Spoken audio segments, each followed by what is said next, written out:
bonsoir à tous sur Twitch et bonjour à tous pour ceux qui regardent la vidéo sur YouTube. Bienvenue pour un nouvel épisode de Café sans sucre. Alors je vous en prie, allez vous chercher un café, un thé, une tisane. On est parti aujourd'hui pour parler de la question suivante, une question un peu taboue. Est-ce que les profs ont des chouchous? Eh ben je vais vous répondre tout de suite après le générique.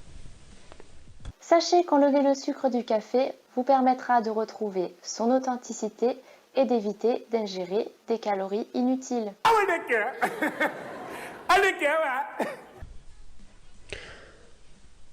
Est-ce que les profs ont des chouchous? La question que tous les élèves se posent ou se sont posés, que tous les parents d'élèves se posent ou se sont posés, et il n'y a qu'un prof pour pouvoir y répondre, et c'est pour ça que je suis là. Alors, ça va être un petit peu long comme vidéo, parce que je vais d'abord vous répondre, et ensuite vous raconter une anecdote qui m'est arrivée en tout début de carrière, et qui illustrera, je pense, assez bien ce que j'ai envie de vous dire, et quel message j'ai envie de vous faire passer. Alors, est-ce que les profs ont des chouchous? Spontanément, j'ai envie de dire évidemment que oui. Évidemment que oui, mais pas dans le sens chouchou tel que on l'entend aujourd'hui, enfin, qu'on a l'habitude de l'entendre. Mais est-ce que les profs ont des élèves qu'ils préfèrent par rapport à d'autres? Est-ce qu'il y a des élèves qu'on a plus envie de retrouver que d'autres certains jours ou certaines heures? Évidemment que oui. On fait un métier humain. On fait un métier où on rencontre des êtres humains qui nous sont confiés, qu'on ne choisit pas. Et comme dans tout groupe, y a des gens avec qui on a plus d'affinité qu'avec d'autres. Et c'est exactement la même chose pour nous. De la même manière qu'il y a des élèves qui vont adorer un prof et d'autres dans la classe qui vont le détester. Et nous, il y a des élèves qu'on aime bien et d'autres qu'on aime un peu moins. Et il y en a parfois qui vraiment nous tapent sur les nerfs. Voilà, ça arrive.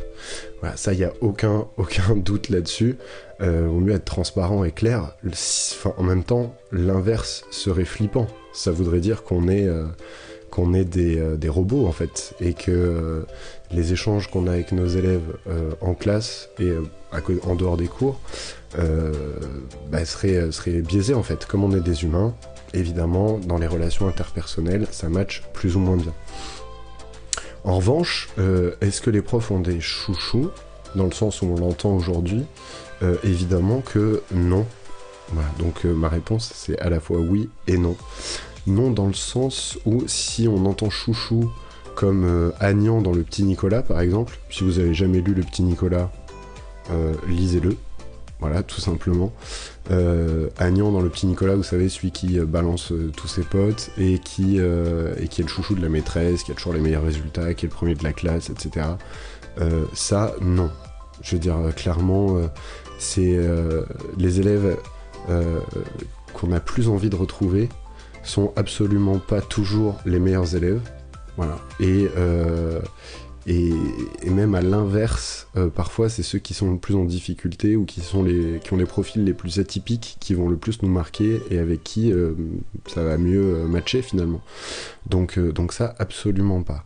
Est-ce qu'il y a des élèves qui sont avantagés par des profs parce que les profs les préféreraient à d'autres? Ça également, je ne le pense pas. Voilà, en tout cas, avec moi, on fait tout pour que ça n'arrive pas.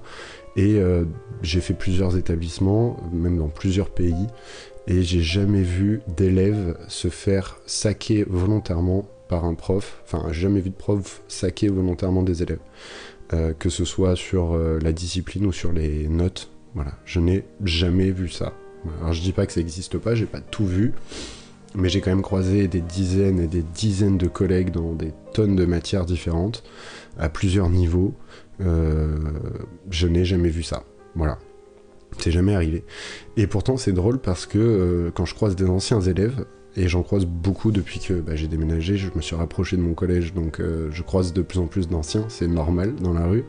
Et quand on discute et qu'on parle des anciens profs, souvent ils disent « Ah, un tel il pouvait pas me saquer, un tel il m'aimait bien, du coup je l'aimais bien, etc. » C'est les premiers trucs qui reviennent, c'est pas un tel il était juste, un tel il était... On est tout de suite sur cette notion d'affection et de bonne entente, on va dire, et c'est marrant que ce soit ça qui revienne en premier à chaque fois dans la bouche des anciens. Et alors qu'en fait, souvent, ces idées sont assez fausses. Moi, quand j'ai revu des anciens profs à moi, que j'avais connus, certains, j'ai été très surpris par leur attitude à mon égard. Il y en avait, je pensais qu'ils me détestaient, en fait, ils étaient ravis de me retrouver, et d'autres, je pensais qu'ils m'aimaient bien, et en fait, ils m'avaient complètement oublié, donc... Voilà, souvent c'est assez biaisé, et cette impression que les élèves ont, ou que les parents ont aussi, un tel prof aime bien mon fils, ou tel prof déteste ma fille, etc. Souvent, c'est assez biaisé et assez faux. Voilà ce que je peux vous dire, ça c'est une certitude. En revanche, est-ce qu'on va assister à... bonjour OBS Zenox, et merci pour le follow. Est-ce qu'on va assister... pardon, c'est la première fois que ça m'arrive en live, donc je suis très content, bienvenue à toi. Et je vais reprendre où j'en étais. Oui, est-ce qu'on va moduler nos notes et nos exigences sur les copies en fonction des élèves? Ça, oui. Ça, c'est clair que oui. Dans le sens où un élève qui va avoir des facilités, on va avoir tendance à à exiger plus de rigueur de sa part pour justement le pousser à progresser encore, et on va avoir des attentes supérieures par rapport à des élèves qui sont en galère et où on va aller à la pêche au point si on voit qu'il y a du travail derrière, et pour valoriser le travail même si la copie est pas ouf. Sur certains exercices, on a cette liberté et cette souplesse là, surtout dans les matières littéraires. Voilà, mais ça c'est indépendant de est-ce qu'on les aime bien ou pas en fait. Enfin voilà, moi j'ai déjà eu des élèves qui plafonnaient vraiment très très très haut dans les résultats, qui étaient entre 18 et 20 de moyenne, et vraiment qu'humainement j'appréciais pas spécialement, voire pas du tout, parce qu'ils étaient très méprisants envers les autres élèves, très hautains, à la limite de l'insolence, toujours border, très mauvais esprit. Voilà, leur copie méritait d'excellentes notes, ils avaient d'excellentes notes, j'allais pas les défoncer, voilà. Et à l'inverse, j'ai des élèves un peu profil cancre, pour dire les choses simplement, un peu profil à pas écouter, à pas trop bosser, voilà, à pas donner le meilleur d'eux-mêmes, mais que humainement j'appréciais assez bien, et avec qui on pouvait avoir des échanges assez sympas. Donc c'est pas basé là-dessus, et là-dessus vraiment chouchou dans le sens agnant du petit Nicolas, pour moi ça n'existe pas. Enfin voilà, en tout cas je ne l'ai jamais vu, et notre métier justement c'est de mettre l'affect de côté pour être le plus juste possible à l'égard des élèves. C'est compliqué, on n'y arrive pas toujours bien, mais c'est vraiment l'idéal vers lequel on tend. Les élèves sont hyper sensibles, en particulier au collège, hyper sensibles à cette notion de justice, et donc il faut vraiment, on essaye au mieux d'être juste, et donc de contrebalancer justement l'affect qu'on peut avoir pour eux par une rigueur et une justice absolue dans les résultats. Voilà ce que je pouvais dire. Alors, est-ce que ça bouge pas dans le chat, ça rejoint, ça écoute gentiment, patiemment. N'hésitez pas à poser des questions dans le chat, hein, vu que cette vidéo YouTube a été enregistrée sur Twitch et on est en train de la tourner sur Twitch. N'hésitez pas à en profiter, à poser des questions dans le chat. Et je voudrais finir par une anecdote qui m'est arrivée en début de carrière et qui illustre assez bien ça. C'est un de mes chouchous préférés, si vous voulez. Et ça partait très très mal, et c'est une histoire assez atypique. C'est ma première année après mon stage, donc ma première année comme titulaire, et j'avais le statut de TZR. Donc dans l'éducation nationale, ça veut dire qu'en gros, t'es en début de carrière, t'es affecté à une zone géographique, et on attend de voir les trous et les manques d'effectifs dans les établissements pour te nommer là où il y a besoin. En gros, c'est ça. Et je me suis retrouvé du coup sur une zone, et à la rentrée, le jour de la rentrée, à pas avoir d'affectation. Et donc j'ai attendu, et j'ai été affecté à un établissement au bout d'une semaine, après le début des cours. Et donc c'était il y a 7 ou 8 ans, non 6 ou 7 ans, je sais plus, voilà, 7 ans on va dire, et dans un autre bahut, dans un autre département que celui dans lequel je suis, donc zéro stress par rapport à ça. Et par rapport à mes élèves actuels, vous ne vous reconnaîtrez pas, et vous reconnaîtrez absolument pas la personne, c'est sûr. J'arrive du coup dans ce nouveau bahut, et en arrivant je demande aux collègues et aux personnes qui sont là, est-ce que dans mes classes qui me sont confiées, il y a des élèves qui ont des difficultés particulières, des passés particuliers, est-ce qu'il y en a qui viennent d'arriver en France par exemple, donc qui sont pas francophones naturellement? Est-ce qu'il y en a qui sont dyslexiques? Est-ce qu'il y en a qui ont des soucis? Enfin voilà, je me renseigne en gros, savoir est-ce qu'il y a des élèves, comme j'arrive en cours de route, qui ont des attentions, des besoins particuliers. Et on me dit non, tranquille, c'est des classes, tout va bien et tout. Puis on me dit, ah si, il y en a un dans ta classe de 3e qui s'appelle Mohamed. C'est important pour la suite de l'histoire, c'est pour ça que je le dis, et puis c'est suffisamment répandu, donc voilà, on me dit, il y a un certain Mohamed dans ta classe en 3e qui est arrivé l'année dernière en cours d'année, parce qu'il s'était fait virer de son précédent collège pour agression sur une prof. Voilà. Et j'en savais pas plus, j'ai pas cherché à en savoir plus pour pas que ça altère mon jugement à son égard et que j'arrive avec des préjugés de malade. Mais en gros, je dis bon, ok, alors qu'est-ce qu'il a de particulier? On m'a dit, bon, il est très absentéiste et surtout, il était dégoûté à la rentrée d'apprendre qu'il aurait une vieille prof de français, puisque à la base, il devait avoir une collègue plus âgée, même en fin de carrière. Finalement, elle a été remplacée au pied levé par une autre TZR qui était affectée là au départ, qui était toute jeune et toute mignonne, et donc il était très content. Et quand il a appris que finalement c'était un certain Monsieur Rigaud qui allait débarquer, il a pété une durite, et il a dit lui je l'attends, c'est quoi ce scandale, machin, on nous enlève Mademoiselle Truc pour avoir Monsieur Rigaud, lui je l'attends de pied ferme, etc. Donc moi on me prévient comme as en fait. Alors je dis ok, mais il ressemble à quoi? Il me dit déjà t'es pas prêt de le voir parce qu'encore une fois il est hyper absentéiste, il vient jamais. Mais s'il vient, tu peux pas le rater, il fait presque 2 mètres, il est énorme, enfin c'est une armoire à glace, tu pourras pas le rater. Ok, bon, j'arrive du coup, je commence mes cours, et puis effectivement, Mohamed ne vient pas. Pendant plusieurs semaines, le Mohamed ne vient pas, à tel point que je finis par même oublier pratiquement qu'il est dans mes effectifs. À chaque fois que je fais l'appel, il est absent, je me dis peut-être déménager, je sais pas. Et puis un jour, il est là, et effectivement, vous pouvez pas le rater, il est là. Je fais mon cours normal, tout se passe bien, et lui, pendant 30 minutes, les 30 premières minutes du cours, il me fixe droit dans les yeux, avec un regard bien sombre, pendant 30 minutes, et donc c'est assez déstabilisant, j'essaye de faire mon cours quand même, et au bout de 30 minutes, il lève la main. Du coup, je lui dis, Mohamed, allez-y, je vous écoute. Content de voir que le mec s'intéresse. Et là, il me pose une question, il me dit, monsieur, si vous me croisez dans la rue, qu'est-ce que vous diriez? Est-ce que vous diriez que je suis français ou est-ce que vous diriez que je suis arabe? Et là, dans ma tête, très très vite, j'analyse sa question et je me dis, il y a 0 bonne réponse en fait. Je ne peux rien dire sans qu'il se vexe. En fait, c'est une question piège. Ça se trouve, ça fait 30 minutes qu'il cherche la question pour me mettre en difficulté et pour avoir une bonne raison de me détester en fait, parce que quelle que soit la réponse, en fait, c'est sûr qu'il va se vexer quoi. Et du coup s'engrainer, etc. Et là, je sais pas, une espèce d'ultra instinct, dans ma tête ça va très très vite. Alors je lui ai dit, est-ce que je peux vous répondre honnêtement, histoire de gagner quelques microsecondes? Alors il me dit, bah oui, c'est ce que j'espère. Et là je lui ai dit, honnêtement, en vous croisant dans la rue, je me serais dit, tiens, il doit être kabyle. Au moins berbère, probablement kabyle. Et là, il s'est illuminé, et il m'a dit, ah là monsieur, vous me faites vraiment hyper plaisir et tout. Et donc en fait il s'attendait pas du tout à cette réponse.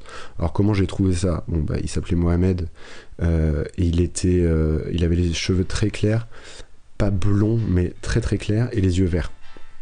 Et je pense pas que, et c'était pas des lentilles, je pouvais pas le savoir, mais c'était pas des lentilles. Et j'ai un très bon ami kabyle, Ariles. Je t'embrasse, Ro, mais du coup, qui m'avait présenté d'autres amis kabyles à lui, etc. Donc, je sais pas, ça me faisait penser à ça. Du coup, ça m'est venu comme ça. Et à partir de ce jour-là, il est devenu adorable. Enfin, je veux dire, avec moi, ça s'est toujours ultra bien passé. Il venait en cours, je discutais beaucoup avec l'assistante sociale, qui était une copine, du coup, dans le bahut. Et en discutant avec elle, elle me disait... Il me disait c'est trop bien, il est trop content de venir en français. Alors par contre il séchait tous les autres cours, il venait juste pour les cours de français. Donc à la fois j'étais touché et en même temps je me disais c'est quand même dommage, il n'a pas fini de comprendre. Mais en tout cas il venait à tous mes cours, il était chaud, il faisait les devoirs, il m'a fait des devoirs bonus. On discutait souvent à la fin des cours de choses et d'autres, de ce qu'il lisait en ce moment, des mangas qu'il regardait, enfin on avait des vraies discussions libres, on parlait de rap aussi beaucoup, parce qu'il était assez connaisseur et donc on avait des discussions assez profondes là-dessus, sur l'écriture, etc. Et en cours il était avec moi incroyable, alors je le gardais toujours devant pour éviter, parce que ça lui arrivait de s'embrouiller pas mal avec les autres élèves, donc je le gardais collé à mon bureau pour intercepter tout problème. Je me souviens d'un cours par exemple où c'était le zbeul dans ma classe, il parlait vachement en cours de fin de journée compliqué, et donc je demandais le silence et ça venait pas. Et il s'est levé, il a tapé sur sa table et il a commencé à insulter les autres en fait, en disant ouais bande de cons, vous voyez pas que monsieur Rigaud il demande le silence, vous avez pas de respect ou quoi, bande de connards, maintenant vous la fermez, etc. Et donc tout le monde l'a fermé parce que Mohamed 2 mètres, 100 kilos, tout le monde la ferme. Et du coup il se rassoit, il me dit allez-y. Alors je lui dis Mohamed carnet déjà, parce qu'on ne dit pas ça, et puis merci. Et on avait ce genre de relation, donc il s'est pris son mot, bon voilà. Et de temps en temps il venait pas pendant longtemps, alors je lui disais qu'est-ce qui s'est passé, il me disait j'ai été en garde à vue, il faisait du trafic, il faisait plein de conneries. Chez lui on n'a jamais réussi à avoir ses parents, on savait pas trop comment ou par qui il était élevé, ou c'est un gamin qui a poussé tout seul, qui était extrêmement intelligent, mais complètement paumé quoi. Et j'avais une vraie sympathie, une vraie affection pour ce gamin qui a juste été brisé par la vie, qui a pas eu de chance. Et une phrase, une réponse à une question piège en début d'année a transformé ce qui aurait pu être un calvaire en finalement quelque chose d'assez chouette. Mohamed, je sais pas ce qu'il est devenu, j'ai changé d'établissement juste derrière, enfin j'ai même changé de pays puisque c'est juste à l'issue de cette année-là que je suis parti au Cameroun. Donc je sais pas ce qu'il est devenu. S'il regarde cette vidéo, dans les commentaires, Mohamed, donnez-moi de vos nouvelles, ou en DM, c'est mieux, en message privé sur Instagram, vous m'envoyez des nouvelles, j'ai hâte de savoir ce que vous êtes devenu. J'espère qu'il a fini par retrouver un chemin un peu plus droit, un peu plus normal, et puis à la hauteur des capacités intellectuelles qu'il avait, parce que c'était vraiment un gamin intelligent, brillant. Donc voilà, c'était ma petite histoire de Mohamed. Donc profil agresseur de prof, absentéiste, agressif voire violent avec les autres élèves, insolent au dernier degré, et un de mes chouchous préférés parce que c'était lui, parce que c'était moi.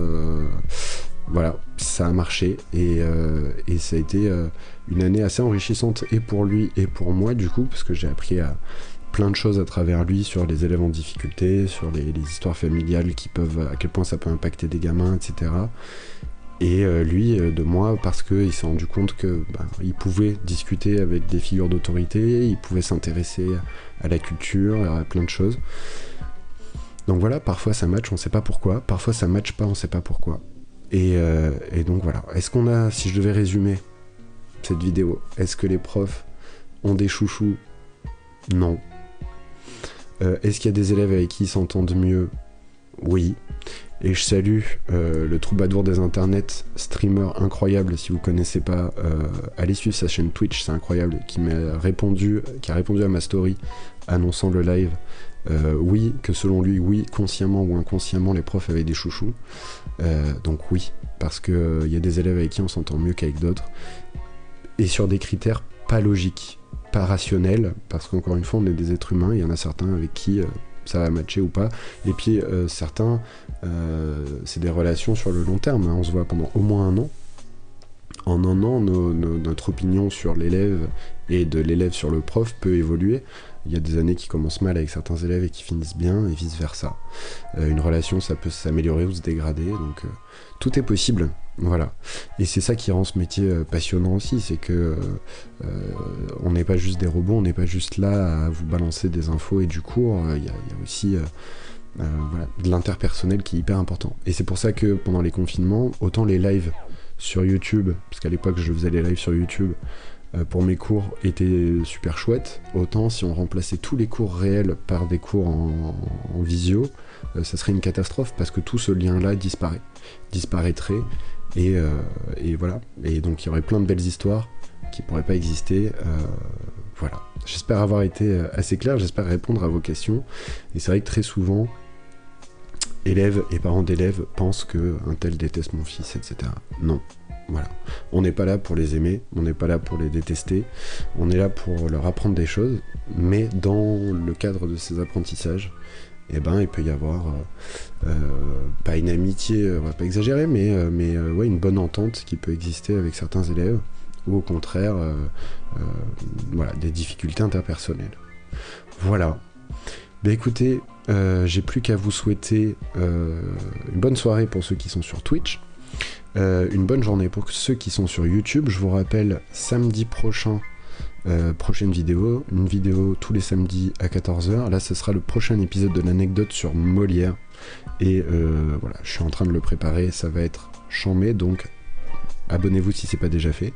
Et sur Twitch, on se retrouve la semaine prochaine, lundi 1er novembre, mardi 2, jeudi 4 et vendredi 5 dans la matinée, vers 10h, mais je préciserai ça sur Instagram, donc followez-moi sur Instagram, pour les premières, pour des analyses de texte en vue de l'oral du bac. Donc, venez nombreux, posez vos questions, et proposez-moi, encore une fois, sur Instagram et sur YouTube, proposez-moi des textes que vous aurez à présenter au bac, et puis j'essaierai de les faire.